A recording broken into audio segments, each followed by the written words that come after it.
पूर्णमिदं पूर्णात् पूर्णमुदच्यते पूर्णस्य पूर्णमादाय पूर्णमेवावशिष्यते। ओम शांति शांति शांति। नारायणाखिल गुरो भगवन् नमस्ते शिवाय नमः। शिवलिंगाय नमः। तन्मे मनः शिव संकल्पमस्तु। नारायण नारायण नारायण नारायण। शंभो शिव शिव शिव शिव शिव शिव। पृष्ठ 104। क्या चलेगा? अच्छा, बृहदारण्यक उपनिषद 1:3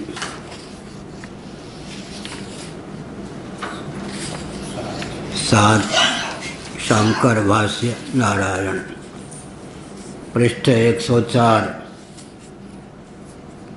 कथमेवेति च दृष्टान्त उच्यते स यथा स दृष्टान्तो यथा लोके स्मानं पाषाणमृत्वा गत्वा प्राप्य लोष्टः पांशुपिण्डः पाषाणचूर्णनायाश्मनि निक्षिप्ता स्वयं विध्वंसेत विश्रंसेत विचूर्णो हि भवेत्। एवं हैव यथायं दृष्टान्त एवमेव विध्वंसमाना विशेषेण ध्वंसमाना विश्वंचो नानागतयो विनेशो विनष्टाः। लंबा वाक्य यहाँ तक पढ़ा। नारायण।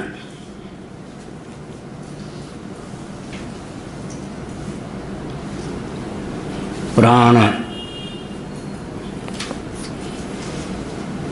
कौन सा मुख्य प्राण?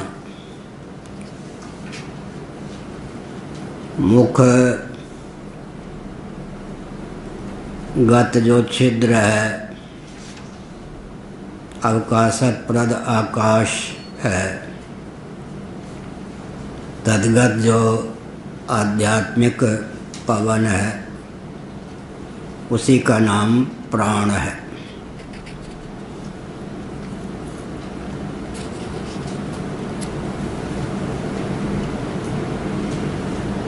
पंच कर्मेंद्रिय पंच ज्ञानेंद्रिय अंतःकरण चतुष्टय के देवों ने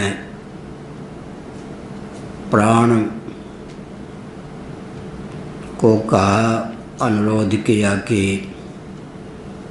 आप हमारे लिए उद्गान करो। प्रयोजन क्या था? असुर हम पर विजयी ना हो, हम असुरों पर विजयी हो जाएं।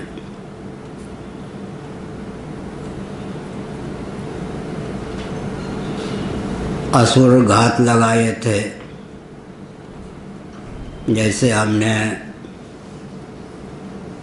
वाक के अधिदैव को विद्ध कर दिया,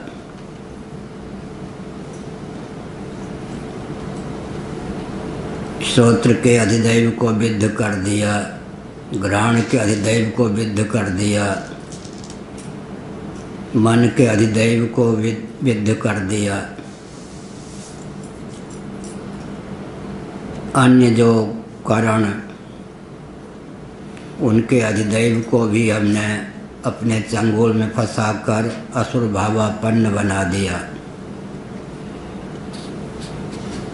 वैसे ही प्राण पर भी हमारी दाल गल जाएगी। चस्का होता है,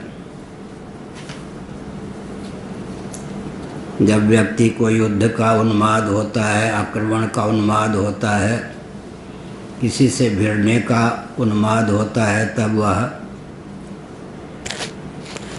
उन्माद के आवेश में आकर जिससे भिड़ने पर चार खाने चित्त हो सकता है, उससे भी भिड़ जाता है, उसे भी चुनौती दे देता है।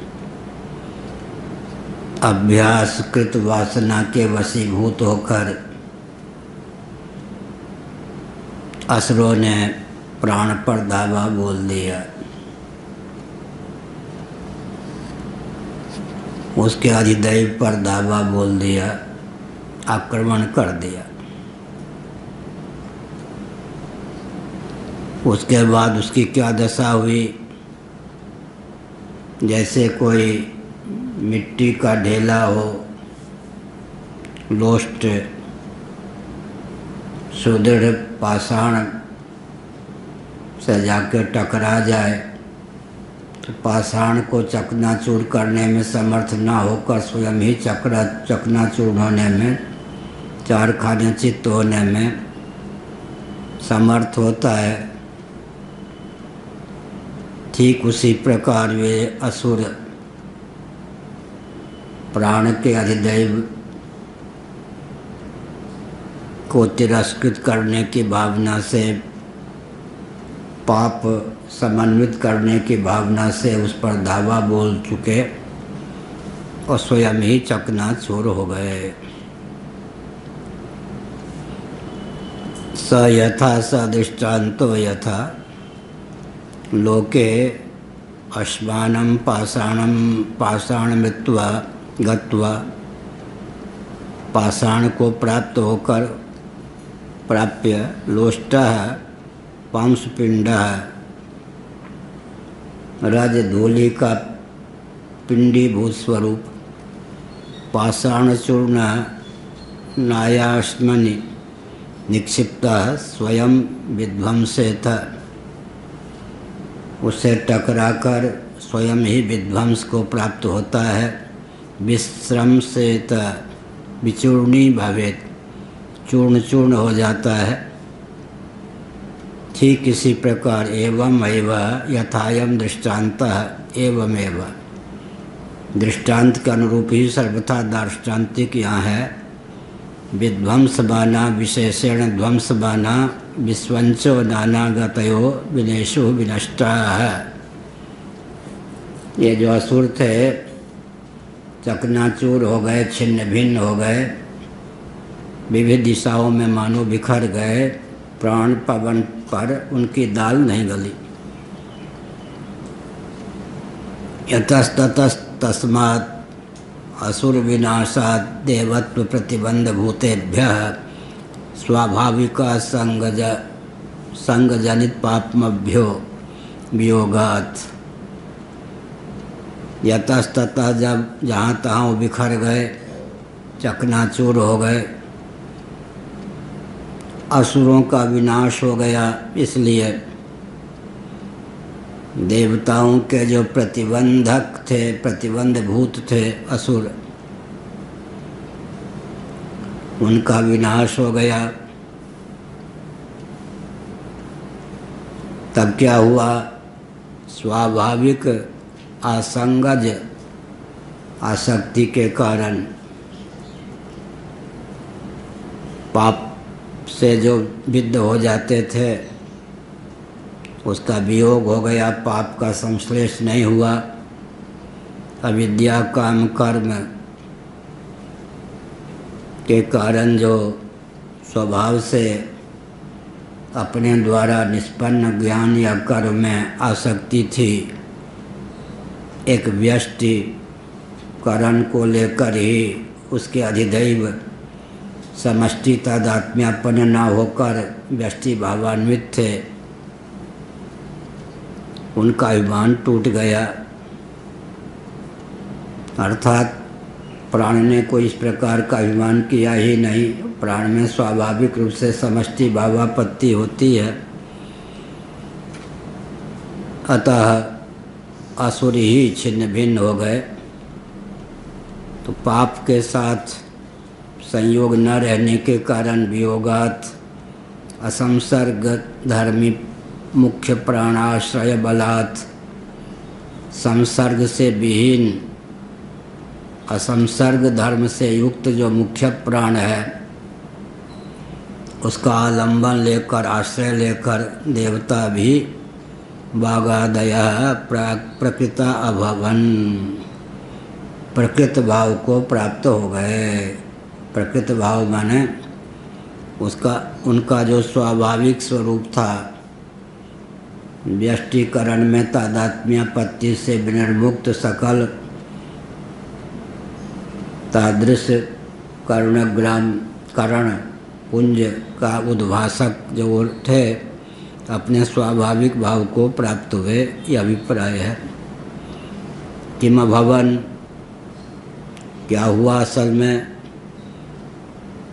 प्राण का आश्रय लेकर के जो देवता अन्य करण के देव पाप से विद्ध हो गए थे, असुरों ने उन पर अपना प्रभाव डाल दिया था। प्राण के समाश्रित रहने के कारण बिरादरी का प्रश्न था। प्राण ने मानो सबको बंधक बनने से बचा दिया या बने हुए बंधकों को विमुक्त कर दिया। बड़े का आश्रय लेने पर छोटे भी तर जाते हैं। पूज्य गुरुदेव शरीर से विद्यमान थे, पूरा सनातन धर्म और उसमें आस्थान्वित संत निर्भीक रहते थे। स्वामी करपात्री जी महाराज धराधाम पर विद्यमान हैं, हम पर कोई उंगली उठाने में समर्थ नहीं है। उंगली उठावे तो मुक्की खाए बिना नहीं रह सकता, ऐसा इसी प्रकार से समझना चाहिए। प्राण का आश्रय लेकर अन्य देवता भी जो बंधक बन गए थे, असुरों के चपेट में आ गए थे, उससे मुक्त हो गए। स्वम देवता रूपम अग्न्याद्यात्मकम वक्ष्यमाणम। तीसरी टिप्पणी बृहदारण्यक उपनिषद 1:3-12। अभी तो 7 चल रहा है, 12वें में उसका विस्तार पूर्वक वर्णन आवेगा। वियोगात असंसर्ग धर्मी मुख्य। हाँ, किम अभवन स्वम देवता रूपम अग्न्याद्यात्मकम वक्ष्यमाणम। अग्न्यादि भाव को प्राप्त हो गए। इसका अर्थ क्या हुआ? व्यष्टि व्यासंग से विनिर्मुक्त होते ही समष्टि भावापन्न हो गए। जैसा उनका वास्तव स्वरूप था, उस स्वरूप में प्रतिष्ठित हो गए। उनमें भूल क्या थी? जिस करण के वे प्रकाशक थे, अधिदैव थे, उद्दीपक थे,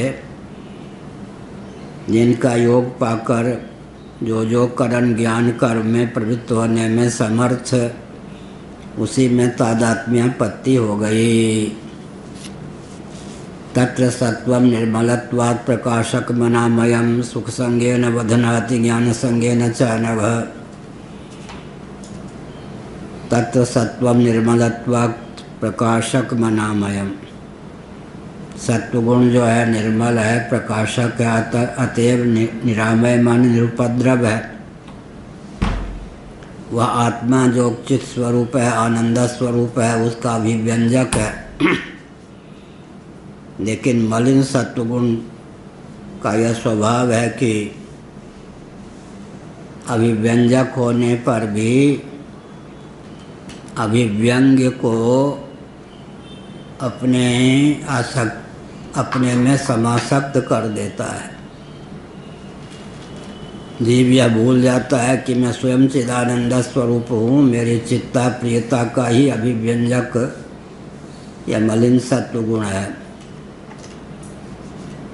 जब वह इस तथ्य को जान लेता है विशुद्ध सत्व के उदय से कि मैं स्वतः सच्चिदानंद स्वरूप हूँ, मेरी सत्ता ही इनकी सत्ता का रहस्य है, मेरी चित्ता ही इनकी चित्ता का रहस्य है, मेरी प्रियता ही इनकी प्रियता का रहस्य है, तब वह क्या है?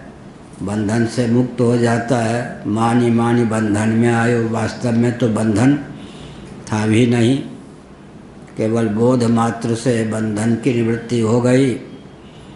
तब वो समझ जाता है कि सत्वगुण में जो मेरी चित्ता को, प्रियता को, सत्ता को अभिव्यक्त करने की क्षमता है, स्वतः सिद्ध नहीं है, मुझ सच्चिदानंद स्वरूप आत्मा के अनुग्रह से सिद्ध है। इसी प्रकार जब वो अग्नि आदि देवता समझ गए कि जिस करण के हम अधिदैव हैं, वे करण हमसे उद्दीप्त होकर ही ज्ञान और कर्म के संपादन में समर्थ होते हैं।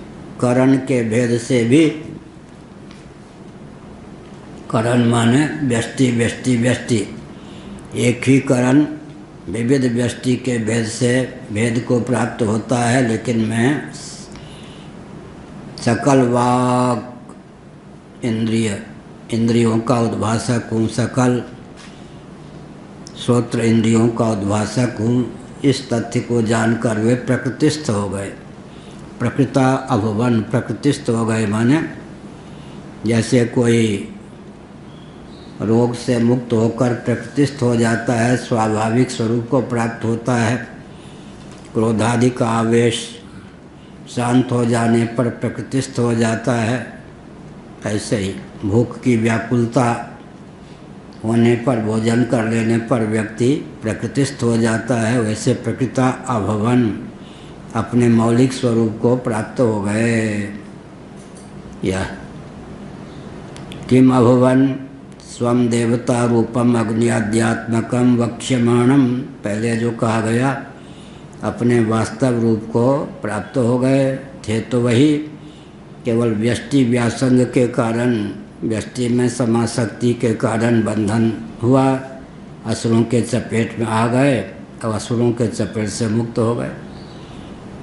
पूर्वमपि अग्न्याद्यात्मना एव संता स्वाभाविकेन पाप्मना तिरस्कृत विज्ञानाः पिंडमात्राभिमाना आसन। अप्राप्त की प्राप्ति नहीं हुई, प्राप्त की ही प्राप्ति हुई। पूर्वम अपि अग्न्याद्यात्मना एव संता, पहले भी कोई विकृति थोड़े आई थी, अग्नि अग्नि ही थे। नेत्र के अधिदैव सूर्य सूर्य ही थे, कान के अधिदैव दिक् दिक् ही थे, मन के अधिदैव चंद्रमा चंद्रमा ही थे। कोई विकृति तो नहीं आई थी, लेकिन हुआ क्या था? स्वाभाविकेन पाप्मना तिरस्कृत विज्ञानाः पिंड मात्र अभिमाना आसन।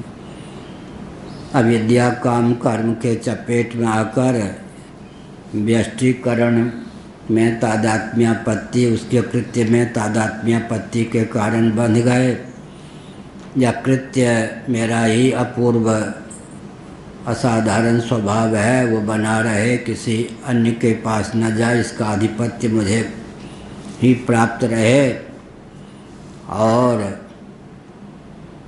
हमारे द्वारा निष्पन्न ज्ञान या कर्म से क्या हो, मेरे द्वारा निष्पन्न या ज्ञान या कर्म से और भी लाभान्वित हो, प्रबुद्धित हो, इसमें कोई आपत्ति नहीं। लेकिन यह मेरी अपूर्वता मेरे पास ही बनी रहे, ऐसा ना हो कि मेरा यह जो असाधारण स्वभाव है कहीं खिसक जाए। पिंड मात्र अभिमाना आसन, पिंड मात्र में अभिमान के कारण देवता मानो प्रकृतिस्थ होते हुए भी प्रकृतिस्थ नहीं रह गए थे। स्वाभाविक स्वरूप से प्रच्युति, जो आध्यात्मिकी प्रच्युति है, उसी का नाम प्रमाद है। प्रमादो वही मृत्यु। प्रमाद के कारण ही मृत्यु है, असुरों के चपेट में व्यक्ति आता है। ते तत्पापमियोगात् उज्झित्वा पिंडमात्र अभिमानम शास्त्र समर्पित भागाद्यज्ञाद्यात्माभिमाना बभूवुः इत्यर्थः। अभिमान तो नहीं छूट सकता देवताओं से। व्यष्टि अभिमान का त्याग कर देने से समष्टि अभिमान आ जाने पर स्वाभाविक अभिमान उनके लिए निबंधक सिद्ध नहीं होता। आगंतुक जो अभिमान है उनके लिए निबंधक सिद्ध होता है, यह अभिप्राय है। पूर्वमपि अग्न्याद्यात्मना एव संता स्वाभाविकेन पाप्मना तिरस्कृत विज्ञानाः। स्वाभाविक पाप के कारण तिरस्कृत विज्ञान हो गए, माने अपना जैसा स्वरूप था एक एक देव का वो मानो ओझल हो गया,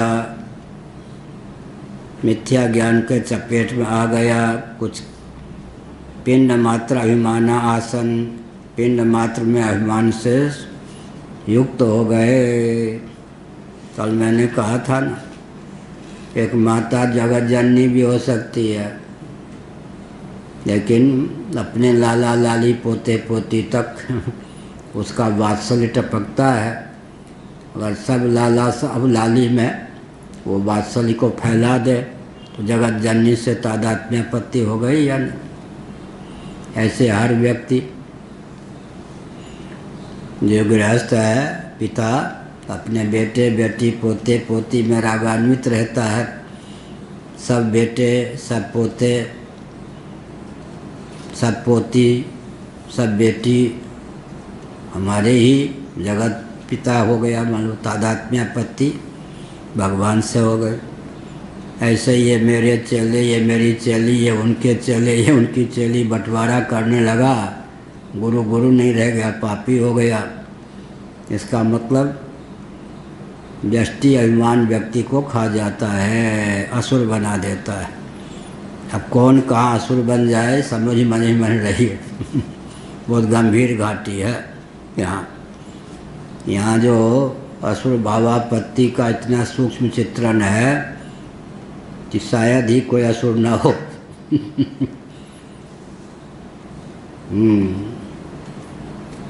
भगवान जिसको बचावे, व्यष्टि अहमिति का त्याग करके ही व्यक्ति असुर भाव से पिंड छुड़ा सकता है, अन्यथा नहीं। ते तत्पापम योगात। अब क्या है, ये सब सुनते नहीं, पढ़ते नहीं, तो अपने आत्मनिरीक्षण का उनको अवसर ही कहाँ मिलता है। न दृष्टिकोण है न अवसर है। ये सब सुने नहीं, पढ़े नहीं, तो दृष्टिकोण ही नहीं, कैसे समझें कि मैं असुर हूँ। मेरा विनाश, मुझ पर असुरों ने आक्रमण कर रखा है, असुरों के चपेट में मैं हूँ, कहाँ समझेंगे। जैसे अभी तो भारतवासी स्वतंत्र ही अपने को समझ रहे हैं ना। स्वतंत्रता है क्या चीज़ उन्हें पता ही नहीं। क्या सूक्ष्म रीति से जितना परतंत्र भारत विधर्मियों के शासन काल में नहीं था, उतना परतंत्र आज है। लेकिन स्वतंत्रता दिवस भी मनाते हैं, 15 अगस्त भी मनाते हैं। 15 अगस्त बनाते हैं ठीक है, लेकिन जो संविधान हमको प्राप्त हुआ वो किसका उच्छिष्ट है। उसमें कोई सनातन संस्कृति का, सनातन शास्त्रों का सन्निवेश है। वो तो देहात्म भाव भावित भौतिकता के चपेट में आया हुआ है, भारत के अनुकूल कहाँ है। 15 अगस्त बनाना भी ठीक है, हम खंडन नहीं करते। और क्या है, स्वतंत्रता दिवस मनाना भी ठीक है,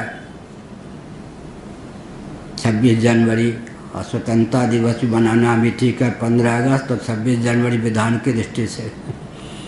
लेकिन सब कुछ ठीक होने पर भी बेठीक है। बेठीक क्यों है? सैद्धांतिक धरातल पर स्वतंत्रता प्राप्ति ही नहीं है और परतंत्रता है। और संविधान हमको हमारी संस्कृति परंपरा के अनुसार प्राप्ति ही नहीं है। ऐसा भी नहीं कि हमारी संस्कृति हमारी परंपरा किसी से घटिया हो, सबसे उत्कृष्ट है, उसके सामने कोई टिक ही नहीं सके। सिद्धांत इतना प्रबल है। लेकिन संविधान बनाने वाले भी अंग्रेज़ों के द्वारा उच्छिष्ट प्रज्ञा शक्ति संपन्न थे। स्वतंत्रता की घोषणा करने वाले भी अंग्रेज़ों के दूतभूत ही थे। बड़ी विकट समस्या है। तो लोग कहेंगे कि गुण में दोष निकालते हैं। गुण में दोष नहीं, दोष तो दोषी है, आप उसको गुण कह के छिपाओ।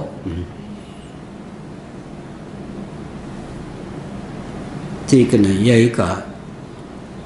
पूर्वमपि अग्न्याद्यात्मना एव सन्तः स्वाभाविकेन पाप्मना तिरस्कृत विज्ञानाः पिंड मात्र अभिमाना आसन। पहले भी अग्न्यादि देवता वास्तव में अपने स्वरूप में ही स्थित थे। अज्ञानकृत अध्यासकृत ही उनकी प्रच्युति हुई, क्योंकि अविद्या काम कर्म के चपेट में आकर उनका जो मौलिक उनके स्वरूप के अनुरूप विज्ञान था तिरस्कृत हो गया। पिंड मात्र में अभिमान के कारण वे असुरों के चपेट में आ गए। ते तत्पापम वियोगात् उज्जित्वा पिंड मात्र अभिमानम शास्त्र समर्पित वागाद्यज्ञाद्यात्माभिमाना बभूवुः। इसका अभिप्राय भाष्यकार भगवान बताते हैं।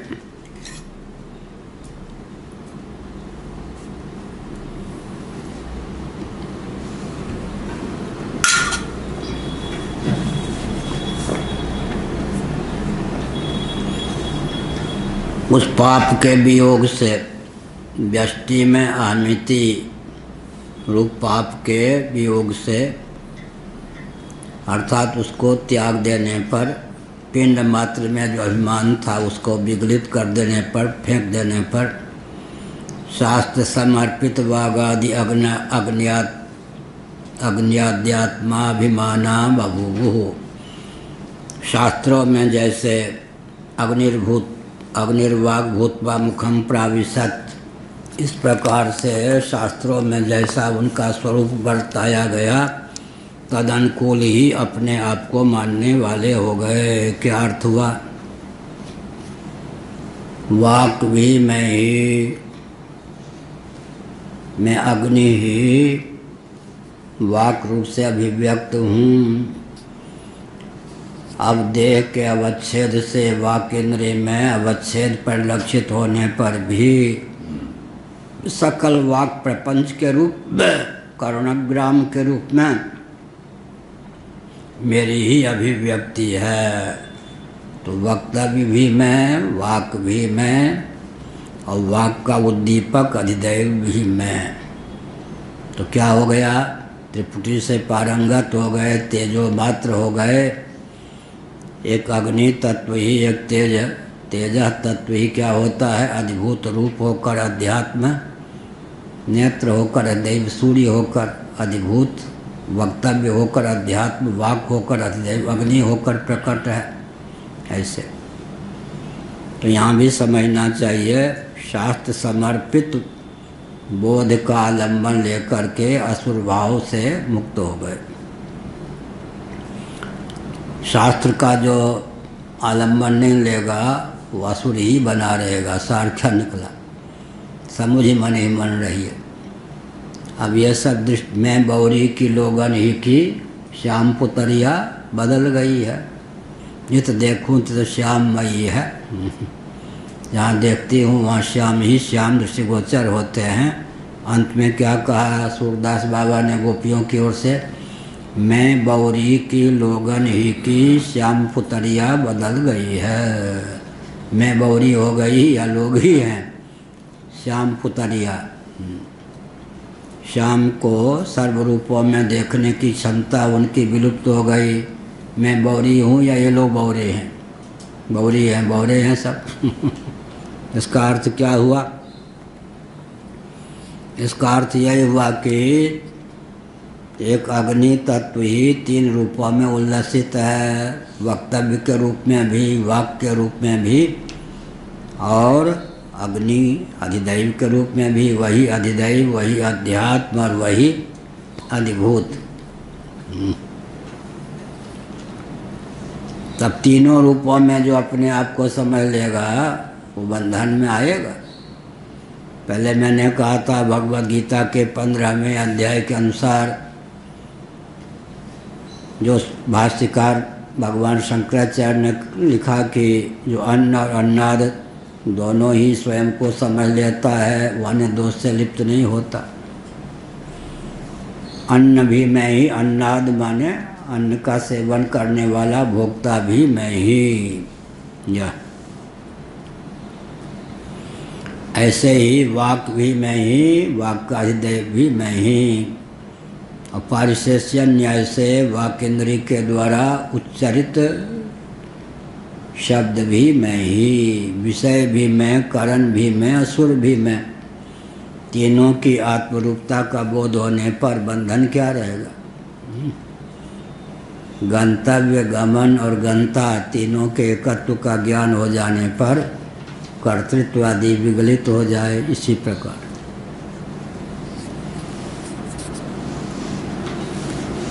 ये सब मनुष्य को क्या, पहले देवता, फिर एक जीव, फिर ईश्वर, फिर ब्रह्म तक पहुंचाने का क्या है, उपाय है। कितना उत्कर्ष!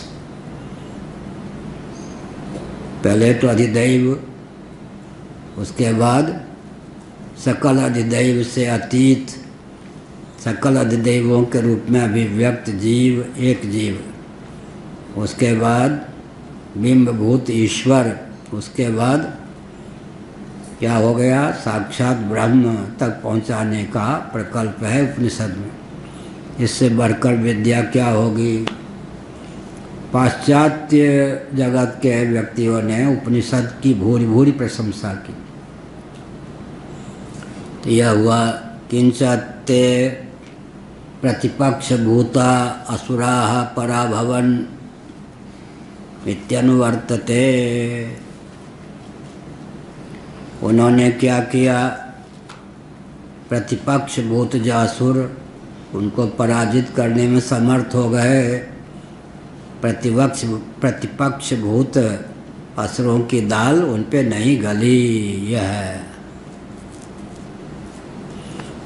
जिस पे सुसुप्ति की दाल गल गई, उस पे पाठ की दाल क्या गल सकती है? हाँ, ये ठीक है। आंध्र और बिहार का योग है, बीच में कोई, अच्छा उधर भी बिहार ही है। आंध्र और बिहार का योग, आंध्र के कर्नाटक और बिहार का है, बहुत दूरी कम नहीं, एकत्व है यहाँ पर। सुसुप्ति में एकत्व है, वैसे बहुत किलोमीटर की दूरी है। किंचते प्रतिपक्ष भूतासुराः पराभवन, इसका मतलब क्या हुआ? असुर लोग आघात लगाते हैं, तुम ब्रह्म होने जा रहे हो, हम तो तुम्हें बेहोश कर देंगे, पाठ पे ही सुला देंगे। ब्रह्म हो जा बच्चों। यहाँ भी वो घाट लगाए रहते हैं कि बैठते ही दरी पर बस एसी भी बढ़िया है, हाँ, और नींद क्या बढ़िया, बीच बीच में फिर मोह निशा सब शोभन हारा देखें सपन विविध प्रकारा, अनेक प्रकार।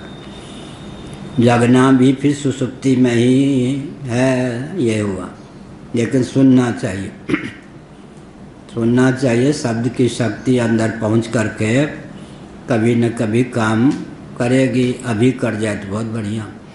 यथा पुरा कल्पेन वर्णिता पूर्व यजमानो अतिक्रांत कालिक एतामेवाख्यायिका रूपां श्रुतिं दृष्ट्वा तेनैव क्रमेण वागादि देवता परीक्ष्य।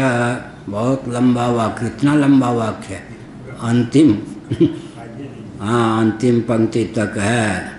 वाह, इतना गहराई होगा ये, इतना यथा पुरा कल्पेन वर्णितः पूर्व यजमानोऽतिक्रांत कालिकः एतामेवाख्यायिका रूपां श्रुतिं दृष्ट्वा तेनैव क्रमेण वागादिदेवताः परीक्ष्य ताश्चापोह्य आसंग पाप्मास्पद दोषवत्वेनादोषास्पदं मुख्यं प्राणम् आत्मत्वेन उपगम्य वागादि आध्यात्मिक पिंड मात्र परिच्छिन्नमात्माभिमानं हित्वा विराज पिंडाभिमानं प्राक् अग्न्याद्यात्मा विषयं वर्तमान प्रजापतित्वं शास्त्र प्रकाशितं तेन प्रतिपन्नः तथैवायं यजमानस्तेनैव विधिना भवति प्रजापति स्वरूपेण आत्मना पराचा से प्रजापतित्व प्रतिपक्ष भूतः पाप्मा द्विषन् भ्रातृभ्यो भवति। लो, छोटा सा वाक्य है, उपहार। अभिप्राय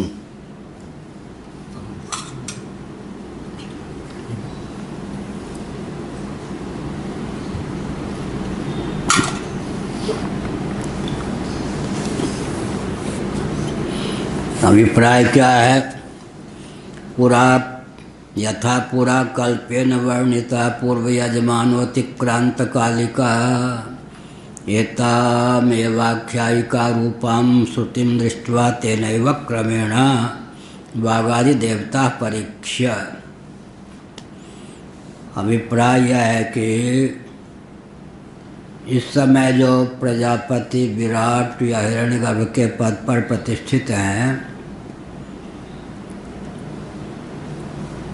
वे मर्त्य लोक में, बृहद भारत में, सतकुल में, अश्वमेध आदि श्रौत याग के संपादन में जब अधिकृत थे, तब उन्होंने ये जो अश्वमेध नामक याग है, उसके देवता कौन है? प्रजापति, हिरण्यगर्भ, ब्रह्मा। उसे तादात्म्यापत्ति प्राप्त की। इसका मतलब अवान्तर किसी देवता को या अतिरिक्त फल को न चाहकर अश्वमेध का आलम्बन लिया। अश्वमेध के जो देवता हैं, प्रजापति भावापत्ति की भावना से लक्ष्य क्या बनाया? अश्वमेध के जो देवता हैं, जिनके लिए अश्वमेध याग का संपादन होता है, उन्हीं को अवान्तर किसी फल को लक्ष्य न बनाकर अधिदैव रूपता की प्राप्ति को ही लक्ष्य बनाया। निर्विघ्नता पूर्वक अश्वमेध पूर्ण होने के फलस्वरूप देहत्याग के पश्चात वे अब प्रजापति हिरण्यगर्भ के पद पर प्रतिष्ठित हैं। लेकिन उससे पहले वे भी पापड़ बेलते थे, मर्त्यलोक में ही जन्म मृत्यु के ग्रास होते थे, उत्क्रमण पुनर्भव के चपेट में पड़े रहते थे। क्यों? इसलिए कि उनके जीवन में व्यष्टि को लेकर अहंता ममता प्रतिष्ठित थी। इसका अर्थ ये हुआ, जब तक हम व्यष्टि भावापन्न रहेंगे, तब तक जन्म मृत्यु का क्रम चलता ही रहेगा। आज न सही कल न सही 2 करोड़ वर्ष बाद जब हमारे जीवन में समष्टि भावापत्ति आएगी, तभी हमारे उत्क्रमण पुनर्भव के क्रम के उच्छेद का, जन्म मृत्यु के क्रम के उच्छेद का मार्ग प्रशस्त होगा। ये कया यात्यनावृत्ति मंडया वर्तते, पुनः कदाचित उत्क्रमण भी होगा तो ब्रह्मा आदि के पद को प्राप्त करके वहीं तत्वज्ञान के प्रभाव से मुक्त हो जाएंगे। उत्क्रमण होगा, पुनर्भव नहीं होगा स्वरूप विज्ञान के बल पर। कहीं यहीं तत्वज्ञान हो गया तो देहत्याग के बाद न उत्क्रमण होगा न पुनर्भव। यथा पुरा कल्पेन वर्णिता पूर्व यजमान। कौन पूर्व यजमान? वही यहाँ पर यजमान कौन थे? जिस देवता से कहा कि मेरे निमित्त उद्गान करो, उसके अतिरिक्त देवता कौन हो गए? यजमान। ऐसे घुमा फिरा के सब देवता यजमान हो गए। और मुख्य यजमान कौन हो गया? प्राण। मुख्य यजमान प्राण हो गया या कौन हुआ? मुख्य देवता हो गए प्राण। और वही मुख्य क्या हो गए? प्राण। मुख्य देवता कौन हो गए? प्राण। उसी का आश्रय लेकर अन्य देवता भी असुरों से पराभव जो उनका हुआ था उसका अतिक्रमण करने में समर्थ हुए। प्राण जो है क्या है? ऋत्विक भी है, अधिदैव भी है, और यजमान है या नहीं? यजमान अन्य देवता हो गए। उन्होंने कहा हमारे लिए गान करो, तो अपने स्वार्थ का किंचित भी अनुसंधान नहीं किया प्राण ने। इसलिए वो विजयी हो गया। प्राण कौन है? 14 कर्णों से अतीत है, उसमें अनुसंधान संभव भी नहीं। करण कितने हो गए? 5 कर्मेंद्रिय, 5 ज्ञानेंद्रिय, अंतःकरण, चतुष्टय। 14 में तो प्राण का कहीं उल्लेख ही नहीं है। तो क्या अर्थ हुआ? प्राण के जो देवता होंगे सबसे उत्कृष्ट हो गए। प्राण जो होगा 14 कर्णों से उत्कृष्ट होगा, उस तक पाप की असुरों की दाल नहीं गलेगी, ये अभिप्राय। यथा पुरा कल्पेन वर्णिता पूर्व यजमानो अतिक्रांत कालिका, अतिक्रांत कालिक पूर्व यजमान। एतामेवाख्यायिका रूपां श्रुतिम दृष्ट्वा, यह जो आख्यायिका रूप श्रुति है इसको देखकर, बहुत गंभीर बात है शंकराचार्य की। पूज्य गुरुदेव ने हमको बताया, भगवान शंकराचार्य जी अपने भाष्य में लिखते हैं, यहाँ भी लिखा उन्होंने, आख्यायिका है। यहाँ तो स्पष्ट ही अपने जीवन में जो दैवासुर भाव की प्राप्ति है उसी का वर्णन है, लेकिन छांदोग्य श्रुति के 8वें अध्याय में जैसे है, विरोचन असुरों के नेता थे, राजा थे, इंद्र देवताओं के, वो प्रजापति के पास गए, वहाँ इतिहास का वर्णन मालूम पड़ता है। आख्यायिका तो सुखपूर्वक तथ्य को बताने की भावना से कल्पित होती है, जैसे कि हमने बताया श्यामलाल नगर के श्यामलाल ने सामा को 25 रुपये किलो खरीदकर 55 रुपये किलो बेचा। बताओ उसको लाभ हुआ या हानि हुई? लाभ हुआ तो कितने प्रतिशत, हानि हुई तो कितने प्रतिशत? उसमें सामा का खरीदना, बेचा जाना, श्याम लाल, श्यामपुर, ये सबसे तात्पर्य नहीं। गणित में व्यक्ति की मेधा शक्ति को प्रबल करने में इस कल्पना का तात्पर्य है। लेकिन जहाँ जहाँ इतिहास परिलक्षित होता है तो पूज्य गुरुदेव ने बताया, वैदिक शब्दों में वह दिव्यता है कि उसके अनुसार घटना घट जाती है, घटना का अनुगमन वेद नहीं करते। तो यहाँ शंकराचार्य बहुत ऊंची बात लिख रहे हैं, यथा पुरा कल्पेन वर्णिता पूर्व यजमानोतिक्रांत कालिका एतामेवाख्यायिका रूपम श्रुतिम दृष्ट्वा। हाँ, पूर्व जो यजमान थे वो बृहदारण्यक उपनिषद उनके पास आई होगी, बहुत प्रबुद्ध रहे होंगे, इस आख्यायिका को पढ़ा होगा उन्होंने। ये लिख रहे शंकर जी, इस आख्यायिका का पढ़ा होगा, उसके प्रभाव से इतने प्रबुद्ध हो गए होंगे कि उन्होंने व्यष्टि अभिमान को असुर बनाने वाला समझकर छोड़ दिया होगा।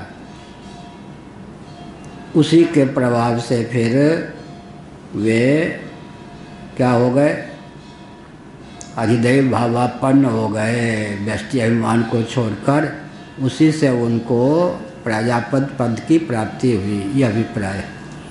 श्रुति भी यह श्रुति उनके सामने आई होगी, जिसका व्याख्यान चल रहा है, जो प्रसंग है, उससे उन्होंने आत्मनिरीक्षण किया होगा। आत्मनिरीक्षण के प्रभाव से इस निष्कर्ष पर पहुँचे होंगे कि व्यष्टि तादात्म्य पत्ति छोड़ दो। समष्टि तादात्म्य पत्ति क्या है? अग्निर्वाक भूतवा मुखम प्राविशत। अग्नि देवता ही वाक, अधिदैव जो है वही अध्यात्म का रूप धारण करता है। अधिदैव जो है अध्यात्म का रूप धारण करता है। उससे ऊपर की क्या चीज़ है? जो अधिदैव के रूप में, अध्यात्म के रूप में उल्लसित पंचभूत में कोई तत्व है, वही अधिभूत भी बन जाता है, वही अध्यात्म भी वही अद्भुत भी। यह चीज़ यहाँ नहीं है। कहाँ है? श्रीमद् भागवत में। एकमेक तरा भावे यदा नोपलभामहे तृतयम तत्र यो वेद स आत्मा स्वाश्रयाश्रयः। दूसरे अध्याय, दूसरे स्कंद के अंतिम अध्याय का वचन है यह भागवत में। एकमेक तरा भावे यदा नोपलभामहे तृतयम तत्र यो वेद स आत्मा स्वाश्रयाश्रयः। लेकिन इसका उदाहरण दिया है 12वें स्कंद में। हाँ, सिद्धांत का है दूसरे स्कंद के अंतिम अध्याय में, उदाहरण कहाँ दिया है? 12वें स्कंद। जब 10-15 दिन हो जाते इस श्लोक को नहीं बोलता तो पूज्य स्वामी अखंडानंद महाराज मुझसे कहते उसको सुनाइए ना। कौन सा? वही एक मेघ तरा भाव है। तो मुस्कुरा कर कहता कई बार तो सुना चुका। तो कहते नहीं नहीं, इसकी जो आप व्याख्या करते हो मुझे इतनी पसंद है कि कल्पना मत करो कि सुना चुका हूँ। हर एक सप्ताह में इसकी एक बार व्याख्या होनी ही चाहिए आपके द्वारा। ये सब वात्सल्य हुआ है ना। तो एक व्यक्ति उठता है तो बहुतों का स्नेह लाड़ प्यार उससे प्राप्त होता है ना। कचूमर निकाल दे, मूर्ख बुद्धू कहता रहे तो होगा कोई, मनोबल गिर जाएगा ऐसा। तो बहुत बढ़िया। तो एक मेघ तरा भावे यदा नोपलभा महे तृतयम तत्र यो वेद स आत्मा स्वाश्रयाश्रय। त्रिपुटी का स्वभाव होता है, कहाँ से बोल रहे? मांडूक्य कारिका से। अन्योन्य सापेक्ष त्रिपुटी होती है।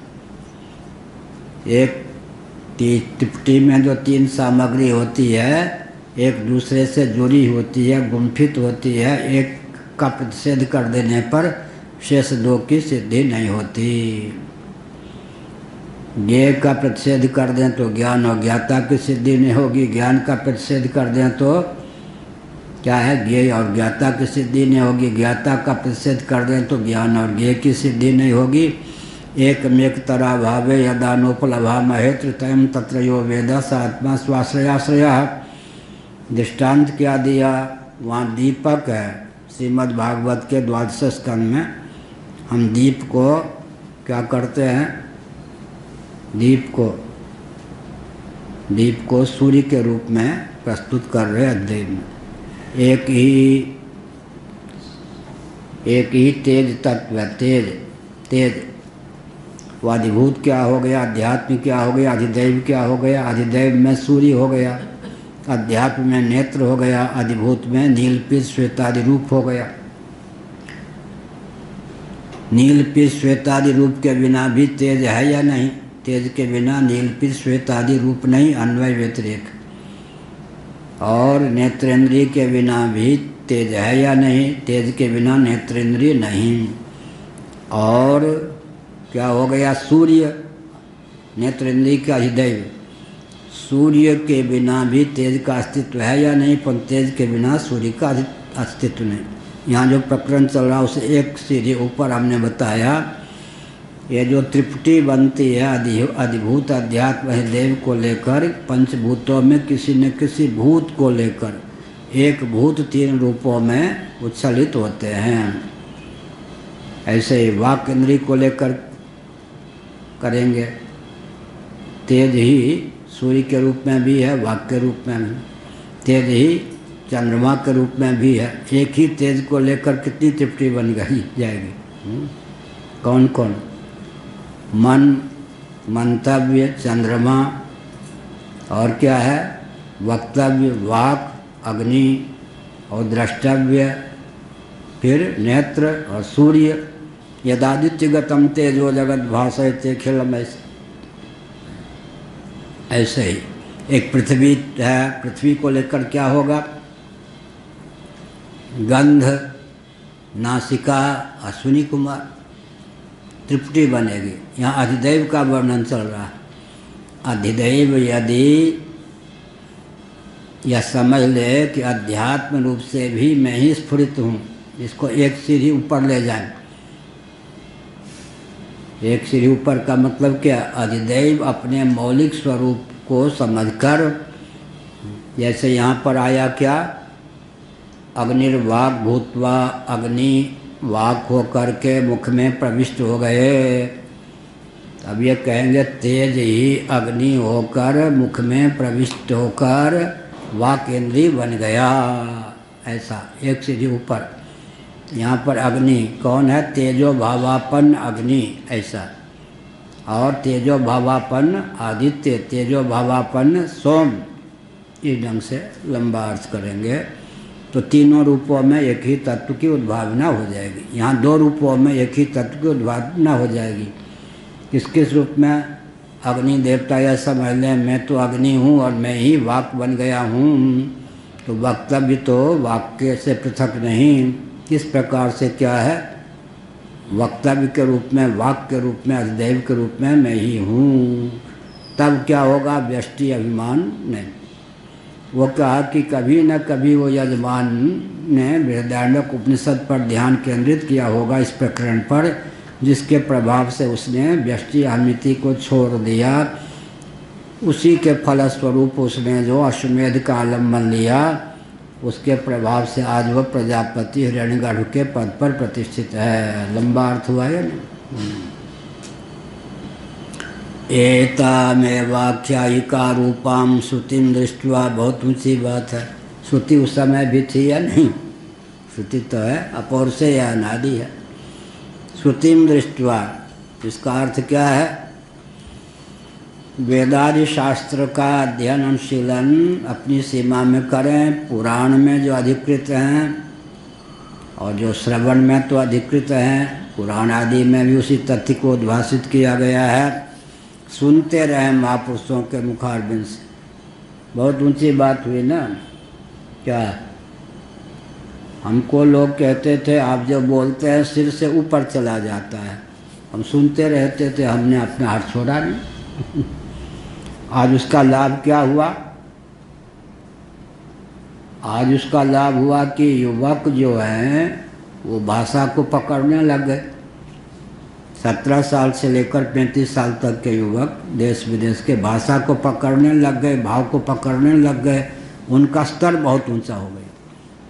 स्तर जब ऊंचा हो गया तब क्या हुआ, जहाँ जहाँ मैं गोष्ठी में, जिस जिस जगह भारत में कार्यक्रम हुआ, गोष्ठी में लोग आए, युवकों ने जो प्रश्न किया तो हम समझ लिए कि ये प्रबुद्ध हो गए।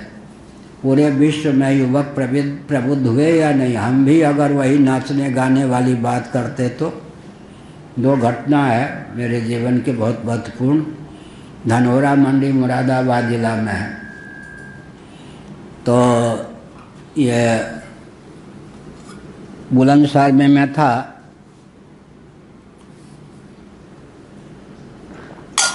हीरानंद महाभाग परमहंस हमारे पूज्य गुरुदेव के मित्रों में थे। उनके एक अग्रवाल शिष्य ने कहा कि हम अपने गुरु जी का दर्शन कराना चाहते हैं, संत हैं, ब्राह्मण हैं, पर्वत के हैं। हमने कहा अच्छी बात है, ले गए। वो 22 घंटे मौन रहते थे, 2 घंटे बोलते थे। हमारा परिचय कराया कि पूज्य स्वामी करपाती जी महाराज के शिष्य हैं, बुलंदशहर आए हुए थे, मैं आपके पास ले आया हूँ। तो उन्होंने कहा बेटा प्रवचन करो, सुनाओ कुछ वेदांत जानते हो तो वेदांत पे सुनाओ। वो वेदांती थे बहुत अच्छे। गुरियावा जी महाराज को अपना गुरु मानते थे, वस्त्र अपने आप ले लिया था। तो हमने सुनाया, बहुत प्रसन्न हुए। हम वहाँ 3 दिन रहे। फिर कहा उन्होंने कि सुनो,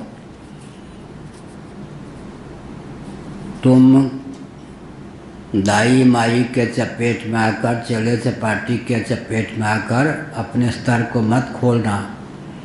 तुम अपने स्तर को खो दोगे तो हम किससे सुनेंगे? हम खंजरी बजाने वालों से सुनेंगे क्या? बहुत ऊंची बात। लेकिन ये भी कहा कि इस शैली को पकड़े रहोगे तो धन भी कम मिलेगा। क्या, परंतु कितना भी कष्ट हो, ये अपना पूज्य स्वामी अखंडानंद महाराज ने जीवन के 2.5 साल पहले, शरीर छूटने के 2.5 साल पहले महंत ओंकारानंद जी को फ़ोन किया। मैं उन दिनों उरियावा जी के यहाँ रहता था। महंत जी आए एकांत में। उन्होंने कहा बम्बई से, बम्बई में 1 लाख रुपये रोज़ की आमदनी थी बिना मांगे ही स्वामी अखंडानंद महाराज उन दिनों, कि मैं दंडी स्वामी का प्रवचन सुनने के लिए अब वृंदावन में ही रहूँगा अंतिम सांस तक। अपने अर्थ आदि की व्यवस्था संभालना, भक्त लोग देते रहेंगे, होगा। तो वो अंतिम 2.5 वर्ष तक रहे। हमसे कहा स्वामी जी, लोगों को हंसाने ले जाने के लिए आपने अपनी शैली विकृति नहीं की, तो हम बम्बई छोड़ के यहाँ आए हैं। हम उनका सुनते थे, वो हमारा सुनते थे। लेकिन बात ऊंची हुई या नहीं? इसीलिए ये है, बहुत ऊंची बात शंकराचार्य ने लिख दी। सब ऊंची में भी ये बहुत ऊंची है। यथा पुरा कल्पेन वर्णिता पूर्व यजमानोतिक्रांत कालिका एतामेवाख्यायिका रूपां श्रुतिम दृष्ट्वा। यह जो आख्यायिका रूप श्रुति पर उनकी दृष्टि गई, इसे से असुर होने से बच गए और इस दिव्य भाव को प्राप्त हुए, हिरण्यगर्भ भावापन्न हो गए, मुक्त हो गए। यह तेनैव क्रमेण वागादि देवता परीक्ष्य, फिर क्या हो गए? क्रम से वागादि देवता, यहाँ कितने हो गए? 4 परीक्षा। वाक 1, फिर क्या हुआ? घ्राण 2, फिर श्रोत्र 3, मन 4। उपलक्षण विधा से शाखांतर में अन्य का भी नाम है। वागादि देवता परीक्षा चोपोह्य आसंग पापमास्पदत दोषवत्वेन अदोषास्पदम मुख्यम प्राणम। फिर क्या हुआ जी? फिर वो तो क्या हो गया? परीक्षा ली तो आसंग पापमा, अपने एक करण व्यष्टिकरण में तादात्म्यापत्ति अहमिति के कारण, असंग के कारण क्या हुआ? वो मेरे लिए इस प्रकार से, या तो मेरे लिए ही शेष रहे, वक्तृत्व मेरे पास ही शेष रहे, ऐसे ही श्रोतृत्व मेरे पास ही शेष रहे, मंतव्य मेरे पास ही शेष रहे, इस प्रकार से पाप के चपेट में आ गए, दोषयुक्त हो गए। अंत में प्राण के समाश्रित हुए। प्राण तो 14 करणों में कोई भी करण नहीं है, तो व्यष्टि भावापत्ति करण को में तादात्म्यापत्ति को लेकर होती है, लेकिन प्राण तो साक्षात कोई करण है ही नहीं। प्राण ने जब उद्गान किया तो आसंग उसमें न होने के कारण क्या हुआ? प्राण पर असुरों की दाल नहीं गली। जब प्राण पर असुरों की दाल नहीं गली तो जिन देवताओं पर दाल गली थी 14 पर, वे भी प्राण का आश्रय लेकर के असुर भावापत्ति से मुक्त हो गए। प्राणमात्मत्वेन उपगम्य वागाद्याध्यात्मिक पिंड मात्र परिच्छिन्न आत्माभिमानम हित्वा, वागादि जो आध्यात्मिक पिंड मात्र में परिच्छिन्न में अभिमान था, उसका त्याग करके विराज पिंडाभिमानम, मैं तो विराज हूँ। विराज माने विराट, वैश्वानर, हिरण्यगर्भ, ये विराट। विराज, वैराज, विराज से बन जाता वैराज। विराज पिंडाभिमानम, वैराज पिंडाभिमानम, वैराज पिंडाभिमानम, ये नहीं एक पिंड को लेकर नहीं, समष्टि पिंडाभिमान, समष्टि पिंड।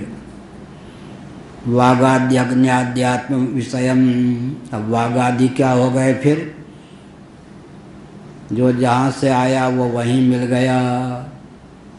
वाक कौन बना था? अग्नि देवता ही वाक हुए थे या नहीं? अग्निर्वाक भूत्वा, जब अग्नि देवता ने वाक में तादात्म्यापत्ति छोड़ दी तो वाक कौन हो गए? अग्नि भावापन्न हो गए। तो वाक का भी कल्याण हो गया, वाक देवता अग्नि का भी कल्याण हो गया। मतलब क्या अर्थ हुआ? एक गंगा नदी सुक्ताल आदि में मान लो, या हरिद्वार में एक गंगा नदी, 2 फाट हो जाए अलग अलग,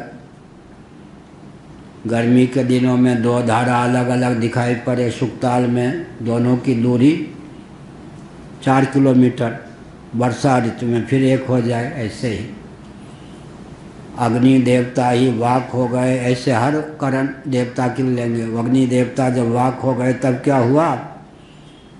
वाक की अग्नि भावापत्ति हो गई तो मोक्ष, और अग्नि की वाक भावापत्ति हुई, लेकिन ये नहीं समझे कि मैं ही वाक हूँ, व्यष्टि अभिमति के कारण बन गए अग्नि देवता। जब उन्होंने सोचा हो इस वाग के रूप में क्या, जितने चतुर्दश भुवनात्मक ब्रह्मांड में एक एक बंदे, पंजाबी ट्यून में, एक एक प्राणी के साथ एक एक वाक इंद्रिय है, सर्व रूपों में तो मैं ही अभिव्यक्त हूँ। तो समस्त वाग इंद्रिय को अपने में समेट लिया। वक्तव्य के सहित वाग इंद्रिय के सहित मैं अग्नि हूँ। हो गया समष्टि भावापन। समष्टि पिंड में अभिमान हो गया। समष्टि पिंड में अभिमान के कारण बस समष्टि अभिमान तो तारक होता है, मारक नहीं। वैराज पिंडाभिमानम, बहुत बढ़िया ना। वैराज पिंडा, वैराज पिंड, पिंड पिंड में अंतर हुआ या नहीं। एक देहगत अध्यात्म पिंड में अभिमान, एक वाकेंद्रीय में, और वैराज पिंडाभिमान का मतलब समष्टि, समष्टि जो पिंड उसमें अभिमान। यह वागाद्यज्ञाध्यात्म विषयम वर्तमान प्रजापतित्वम। इसी से क्या हुआ जी, चौथी टिप्पणी वागाद्यभिन्नाग्नि आदि इत्यर्थ। वागादि से अभिन्न जो अग्नि आदि हैं तो उससे क्या होगा, वर्तमान प्रजापतित्वम। इस समय जो प्रजापति हुए हैं किसके बल पर, कहो भरद्वाजी। इस समय जो विराट प्रजापति विराज या हिरण्यगर्भ हैं वो किसके बल पर, इस बृहदारण्यक उपनिषद पर उनकी दृष्टि कभी न कभी गई होगी। उसके फलस्वरूप उन्होंने क्या होगा किया होगा, गुरुगम विद्या, किसी गुरु से उन्होंने, किसी गुरुदेव से उन्होंने इस विद्या को जाना होगा। उसके फलस्वरूप उनके जीवन में व्यष्टि पिंडाभिमान विगलित हुआ होगा।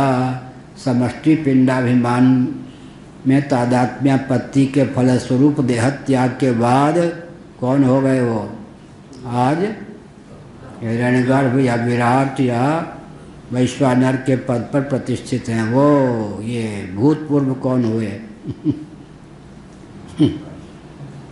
ये हुआ। हाँ कहाँ ये बिना यजमान के यज्ञ हो सकता है। आप कहते हैं कि ब्राह्मण को बिना मतलब यज्ञ करना चाहिए, क्या कर भी सकता है, करा भी सकता है। तो बिना करा के अगर ऐसा है ना कि करना मुख्य धर्म है, कराना धर्म गौण है, जीविका उसमें प्रमुख। 6 हो गए ना, यज्ञ करना यज्ञ कराना दोनों ही धर्म हैं, लेकिन एक कराना, दान लेना और दान देना और क्या है, अध्ययन करना धर्म और कराना। 3 जो हैं गौण रूप से जीविका के निमित्त भी हैं, लेकिन यज्ञ करना, दान देना और अध्ययन करना ये मुख्य रूप से है। तो यजमान की बात इसमें क्या हुई, जब यज्ञ करेंगे किसके लिए करेंगे, कृत तो नहीं हुए ना। क्या यजमान जो वो जब यज्ञ कराएंगे तो यजमान दूसरा होगा, अपने लिए यज्ञ करेंगे तो यजमान कौन होगा, और उसका फल किसके पास जाएगा, उन्हीं के पास जाएगा। क्या ऐसे ही यजमान भी बने कौन, इस समय जो प्रजापति के पद पर हैं वो यजमान भी बन गए, और व्यष्टि में तादात्म्यापत्ति न होने के कारण गुरुमुख से उन्होंने बृहदारण्य सुना होगा, जिसके प्रभाव से वे फलानुसंधान रहित होकर समष्टि भावापन्न धारणा के द्वारा होकर, क्या अर्थ हुआ, उस समय धारणा के द्वारा हिरण्यगर्भ हुए थे, इस समय पद के द्वारा हिरण्यगर्भ हैं। उस समय धारणा के द्वारा विराट हुए थे, इस समय पद के द्वारा विराट हैं। दोनों में क्या अंतर हुआ, कहो भरद्वाज जी। जब पूर्व जन्म में गुरुमुख से बृहदारण्यक सुना होगा, ये श्रुति उनके सामने आई होगी कर्मरंध्र के माध्यम से, उस समय उन्होंने धारणा की होगी। इस समय वो धारणा के प्रभाव से जिसकी धारणा की वही हैं, दोनों अंतर हुआ या नहीं?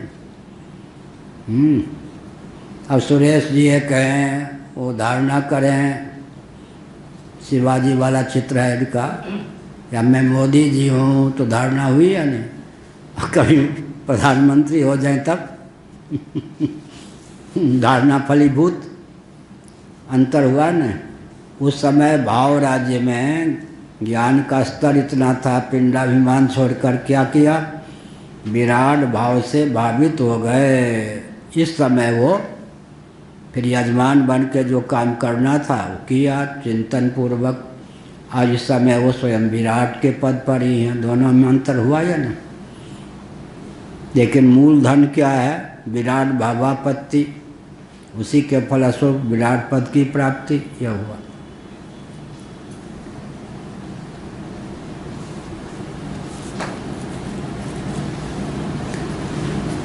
हाँ जी, बहुत बढ़िया ना। वागादि अग्नियाद्यात्म विषयम वर्तमान प्रजापतित्वम। देखो जी, उस भावना ने क्या किया, धारणा ने क्या किया, उनको सचमुच में प्रजापति ही बना दिया। शास्त्र प्रकाशितम प्रतिपन्ना,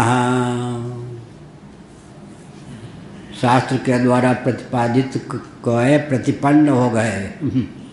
सदा तद्भाव भावित यजमान हो गया ना। अनेनैव विधिना भवति, बहुत बढ़िया। अब दूसरों के लिए न करके अपने लिए किया, तो यजमान फल का भोक्ता होता है या नहीं? यजमानी में नहीं गए, यजमान स्वयं बन गए। क्या यजमानी में जाके चिताना, यजमान स्वयं बन जाना। दूसरी बात क्या है, इस उपनिषद के आधार पर व्यष्टि अभिमान न होने के कारण विराट भावापत्ति उनके जीवन में धारणा के बल पर हो गई। उसके फलस्वरूप क्या हुआ, देहत्याग के बाद अब कोई कहे कि 25 व्यक्ति की धारणा हो जाए तो सब देहत्याग के बाद 25 विराट हो जाएंगे। ये किसी ने प्रश्न नहीं किया। ये धारणा अगर सध जाए तब क्या होगा? यह वागाद्यग्न्याद्यात्म विषयम वर्तमान प्रजापतित्वम, ऐसी धारणा अरबों खरबों में किसी किसी की हो पाती है, बहुत दुर्लभ धारणा है। वर्तमान प्रजापतित्वम शास्त्र प्रकाशितम प्रतिपन्ना तथैव अयम यजमानः तेनैव विधिना भवति। इस समय जो यजमान है, क्या कहा, इस समय जो विराट के पद पर, प्रजापति के पद पर विद्यमान है, पहले मर्त्यलोक में सतकुल में बृहद भारत में जन्म लेकर उन्होंने गुरुमुख से बृहदारण्यक उपनिषद सुना था।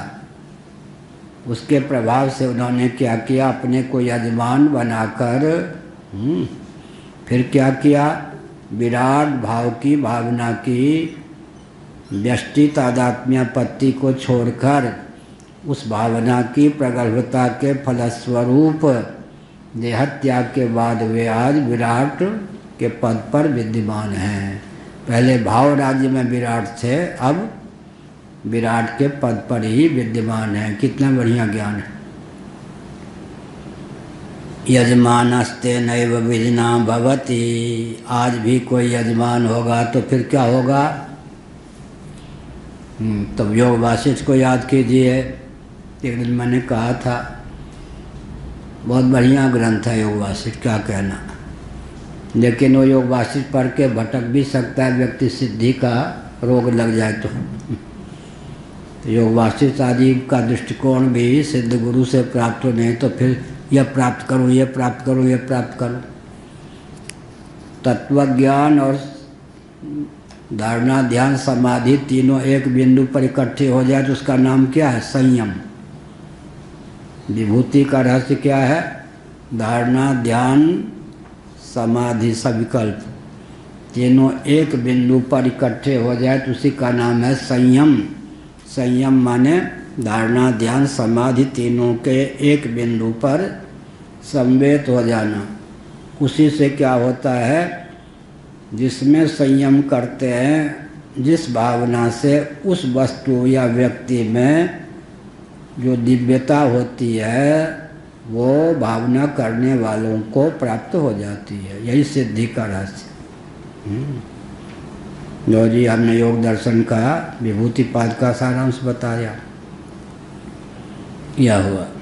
उसको और एक बार और बताएंगे तो हाँ ठीक है, हो जाएगा। ठीक है, नहीं तो वो तो जिह्वा ऊपर गई तो लौट ही नहीं सकती।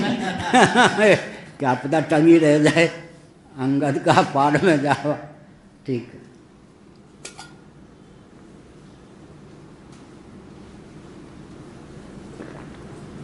धारणा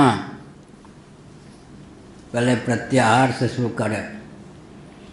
भटकी हुई मनोवृत्ति को, जैसे मछुआरा होता है ना, यूँ जाल फेंकता है, फिर जब उसका मन खेल से उचट जाता है तो जाल को समेट लेता है। ऐसे ही इधर उधर जो भटकी हुई मनोवृत्ति है उसको केंद्रित कर लेना, माने मन को इधर उधर से हटा लेना। ये क्या है? प्रत्याहार। ठीक है। उसके बाद क्या है? जहाँ मन का स्थान है वहीं लाके मन को रख देना। ये धारणा आगे होगी।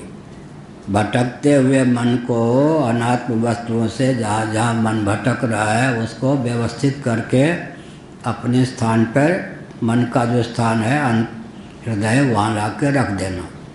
यह है प्रत्याहार। फिर लक्ष्य बनाना,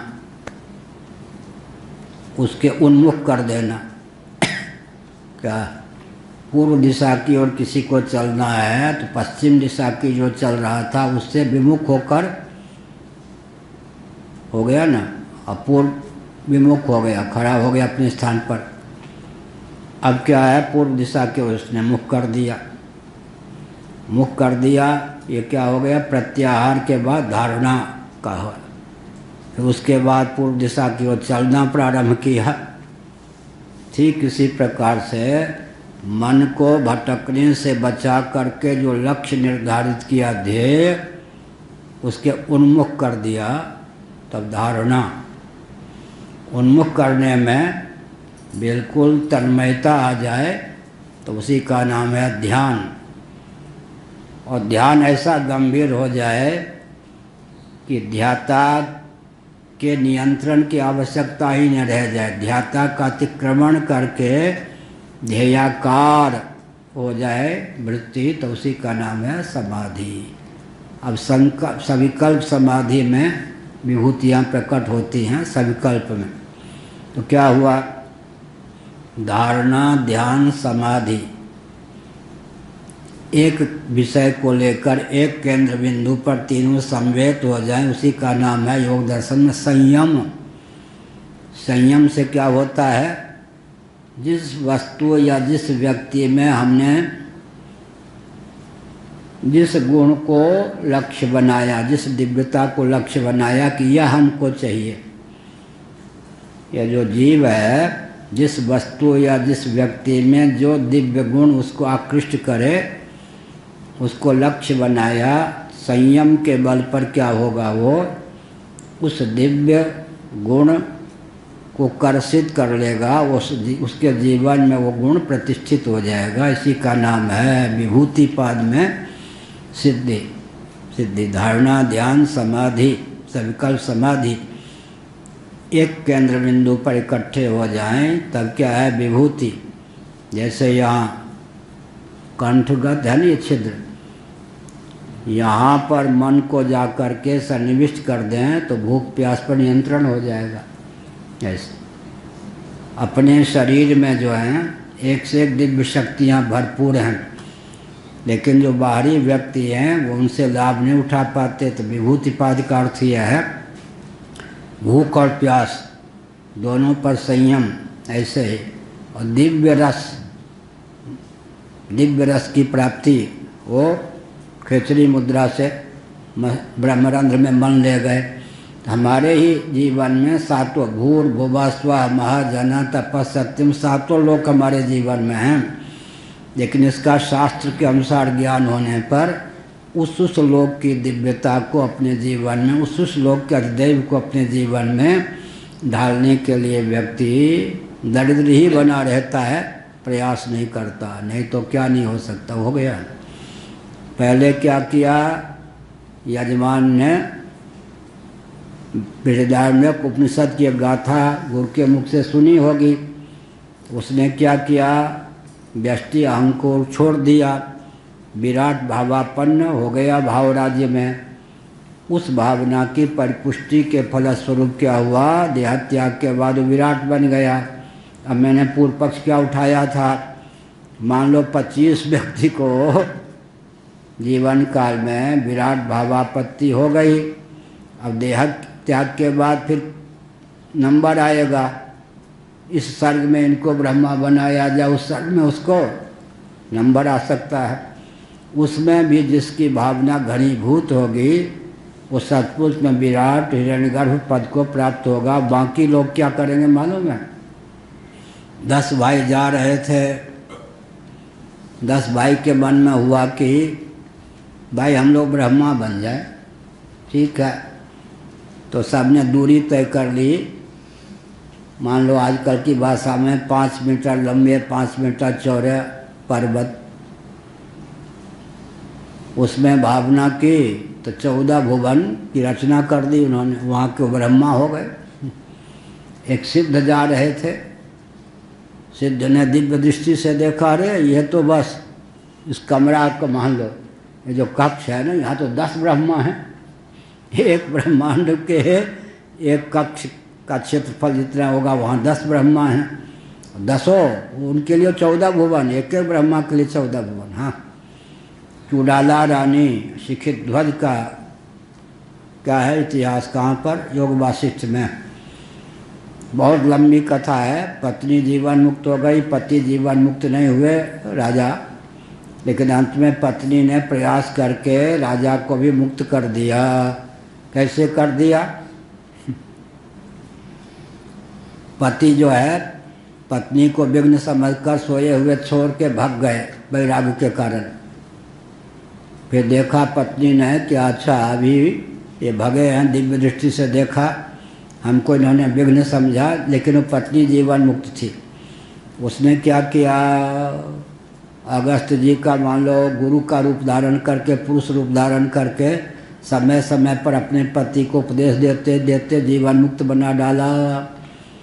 लेकिन वो जो शिक्षित ध्वज थे कहते थे कि ये जो गुरु जी मेरे आते हैं तो पुरुष हैं, गुरु हैं, अगस्त ऋषि हैं, अमुक ऋषि हैं, लेकिन इनका मुखमंडल कुछ मेरी पत्नी से मिलता जुलता है, इसलिए गुरु से प्रेम कर रहे थे। योग वासिष्ठ में आया हैं तो पुरुष ही, दाढ़ी मूंछ वाले।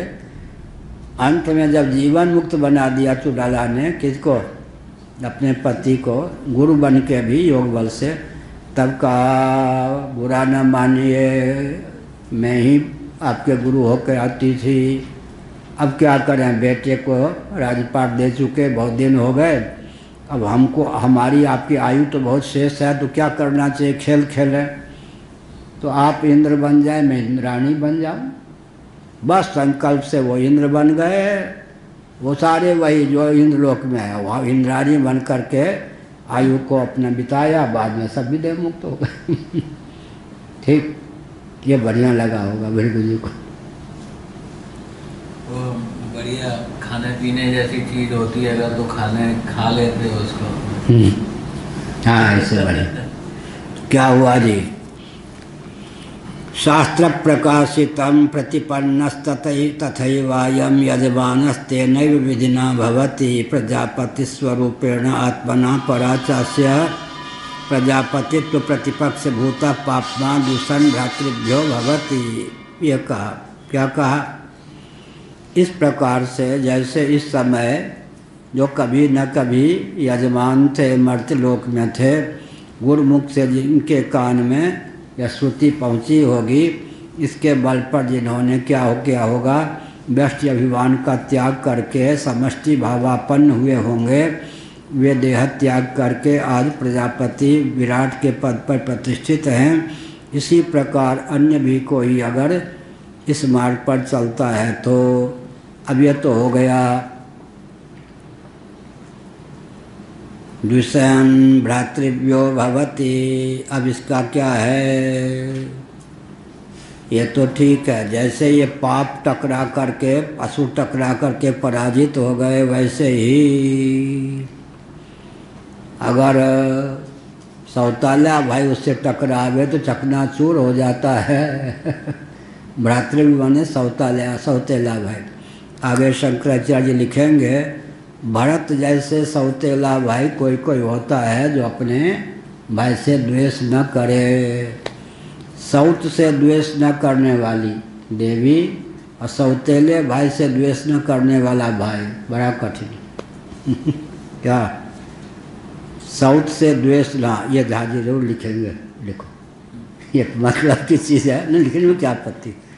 साउथ से द्वेष न करने वाली देवी, सौतेले भाई से द्वेष न करने वाला भाई, बहुत कठिन। तो सुमित्रा जो थी और कौशल्या कोई आपस में लाग डांट नहीं के कई तो रखती थी, और अंत में भरत जी और ने कोई सौतेला भाई होने पर भी राम जी का अनुगमन किया। तो भगवान शंकराचार्य लिखेंगे, भरत जैसा सौतेला भाई कोई कोई होता है जो राम जी से भाई से द्वेष न करे। अगर वो सौतेला भाई इस ज्ञान विज्ञान से संपन्न व्यक्ति से द्वेष करेगा, चकनाचूर हो जाएगा। ये लौकिक फल है। ओम पूर्णमदः पूर्णमिदं पूर्णात् पूर्णमुदच्यते। वो क्या बादल है? हाँ, वो देखो भतीजे को क्या है, सौतेले भाई को लग गया। ओम पूर्णमदः पूर्णमिदं पूर्णात् पूर्णमुदच्यते पूर्णस्य पूर्णमादाय पूर्णमेवावशिष्यते। ओम शांति शांति शांति। नारायण।